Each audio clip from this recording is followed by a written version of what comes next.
មនុស្សជាទូទៅមិនអាចនៅលើការជួបបានទេមានតែព្រះឬក៏អតិទេពទេដែលអាចនៅលើការជួបបានចាំណាក៏ប៉ុន្តែនៅពេលដែលយើងសិក្សា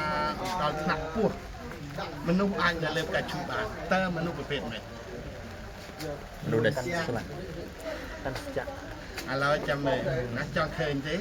មនុស្សដែលអាចនៅលើការជួបបានអានេះអត់មានការជួបទេនៅខាងនោះមានតិចទៅនៅឃើញនោះមានតិចអូខេនេះជាមនុស្សដែរយើងសិក្សាដំបូងថាមនុស្សអាចនៅលើការជួបបានទេហេតុអ្វីមនុស្សនេះនៅលើបានគឺរូបនេះតំណាងឲ្យអគ្គមហេសីទី1ដាក់នោះគាត់ដាក់នោះគឺតំណាងឲ្យអគ្គមហេសីទី1គឺព្រះនាងជ័យរាជទេវី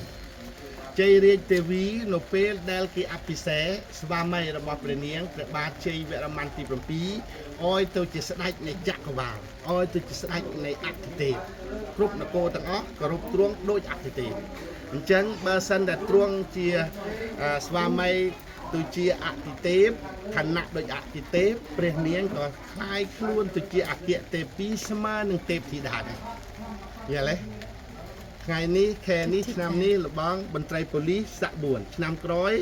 កាយ1អញ្ចឹងបើមានប្រពន្ធគឺប្រពន្ធមានងារហើយយល់ទេដូចគ្នាអញ្ចឹងសូមបញ្ជាក់ណាអគ្គមហេសីទី1នេះគឺអភិសេករួចហើយអញ្ចឹងគឺដល់ពេលដែលស្វាមីនោះមានឋានៈជានេះជានោះណាគឺឡើងទៅចេះដូចគ្នាយល់ទេជាណាំកន្លែងនេះបានទេការជូគេដាក់នឹងបលាំងលើការជូតោះខាងនោះជាអគ្គមហេសីដែរហេតុម៉េចក៏អត់មានការជូមិនទាន់បានអភិសេកទេនៅពេលនោះពេលសម័យនោះណាកាលនោះណាគឺព្រះនាងអន្តិទេវីអត់ទាន់អភិសេកទេលុះតាតែព្រះនាងខាងនេះ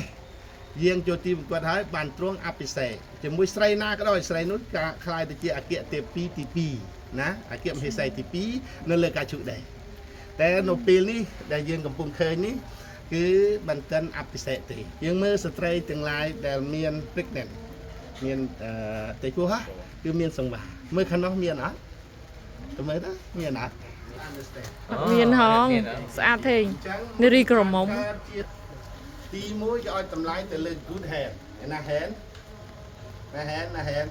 good hand អូខេទី2 good head ទី3 good heart អញ្ចឹង good head នេះគេសំដៅទៅលើចំណេះជំនាញចំណេះតែខ្លះមិនខ្លះទៅឲ្យតែគេមើលយល់មានឱកាសយើងទៅមើលខាងនោះបន្តិចទៅមើលខាងនោះបន្តិចមើលខាងនោះបន្តិចជើញមកជើញបាទខ្លះយ៉ាងម៉េចខ្លះទៅឲ្យគេមើលយល់អញ្ចឹងយើងទៅមើលសិនណាហើយបំណងដល់ទី3 good heart ដល់ good heart នេះបំណង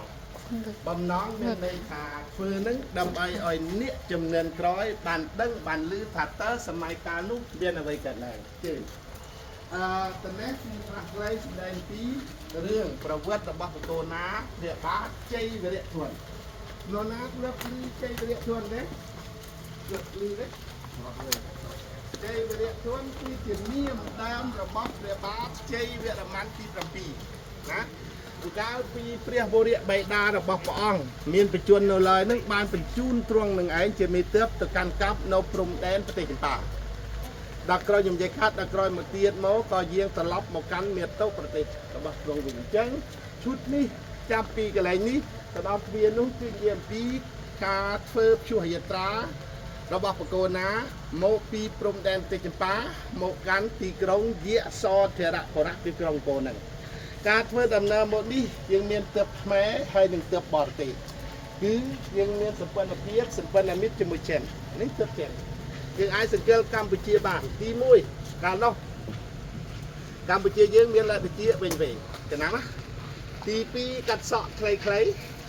ទី3ចំមុះវិញទី4តបដេកធំទី5មុខមន់សទន់ស្នេហ៍គឺកម្ពុជានេះខ្មែរយើងណាឥឡូវយើងមើលចិនធំសាក់ខ្លីចិនមុនសកលស្នេហ៍ជាស្រ័យមានភ្នែកលឹបតូចណាទី2លើតិចខ្លីទី3មានពុកចង្កាទី4ចំមុះកសោបមុខតឹងទី5មានពាក្យកំប្រងមួកបែបហ្នឹងក្នុងសុង Dynasty ក្នុងរាជវង្សសុងណានឹងហើយតាមពិតចិនមនុស្សស្រុកខ្មែរយើងមានសម្ព័ន្ធភាពសម្ព័ន្ធមិត្តជាមួយខ្មែរយើងតាំងពីសតវត្សទី3 ខ្មែរយើងហៅនគរភ្នំតែចិនហៅម៉េច Pun ពូ lah. ណ ពូណនហ្នឹងហើយអញ្ចឹងយើងសិក្សាមើលហើយរហូតដល់ឥឡូវនេះក៏យើងនៅតែមានមិត្តភាពដែរអង្កាលអា COVID-19 យើងប្រើប្រាស់ផលិតផលចាក់ថ្នាំរបស់ចិនហ្នឹងហើយសប្ងាយក៏នៅតែមានជំនួយការពារទៀតបៀតភូមិការពារនគររបស់យើងក៏មានពីចិនខ្លះណាហ្នឹងហើយឥឡូវយើងមើលមកខាងនេះណាទីមួយគេអាចសង្កេតត្រង់បានគេឆ្លាក់ព្រះវរកាយរបស់ព្រះអង្គធំទី3មានសេះហេហមអមដំណើរមុខក្រោយបណ្ដោយលំដាប់ជាចិនសេះណាក្នុងចលៈនេះ12សេះបូតសេះបកូនណាមួយផង13តែអានេះចិនតែឆ្លាក់ទេណាទី4សេះរបស់ព្រះអង្គមានចង្ក្រង់ឬខ្សែកហ្នឹងដល់ទៅ2ខ្សែខ្សែកណាទី5ក្នុងនាមជាក្សត្រគេចាត់ទុកជាអតិទេពអញ្ចឹងគេចម្លាក់គេឆ្លាក់នៅលើគេទាំងអស់យល់ទេដល់នេះទីដំរីខាងក្រោមនេះមានមុខប្រភេទហ្នឹងដូចតែទៅណាទេនេះជាមានទើបដែរតែពេលនោះទ្រង់បានអោយគេຕົកគេតែងគេចាត់គេចែងមានទើបមួយចំនួននោះមានមុខដូចបកូនណាអញ្ចឹងណាគឺគោលបំណងរបស់ទ្រង់ដើម្បីបន្លំសត្រូវមូលហេតុអីបានទៅធ្វើបែបហ្នឹងនិយាយអំពីរឿងព្រះវរៈបិតារបស់ព្រះអង្គទៅឡើងគ្រងរាជបន្ទាប់ពីសូរិយវរ្ម័នទី2ដែលកសាងប្រាសាទអង្គរវត្តហ្នឹងយាងចូលទីបង្គាប់ទៅសូរិយវរ្ម័នទី2មិនមានព្រះរាជបុត្រាទេមានតែព្រះរាជធីតាពីរអង្គនៅក្មេងអញ្ចឹងមិនអាចបន្តវេនបានទេអញ្ចឹងក៏បានត្រូវជាចដូនទៅជានិយាយជារួមទៅកូនបងប្អូនណាចដូនមួយណាចដូនមួយធរណិនព្រះវរ្ម័នទី2ត្រូវជាបិតារបស់ព្រះបាទជ័យវរ្ម័នទី7ហ្នឹងបានឡើងគ្រងរាជជំនួសសូរិយវរ្ម័នទី2គ្រងរាជនេះចាប់ពីឆ្នាំ1150ដល់160អញ្ចឹងបានដល់10ព្រះវស្សាទេតែជាតិជរាជាតិធីមរណៈក៏បានកើតឡើងដល់ទ្រង់កាលនោះទ្រង់មិនបានឡើងមិនបានមកធ្វើបំរតិកសលដល់ព្រះវរៈបិតាទេដោយសារអី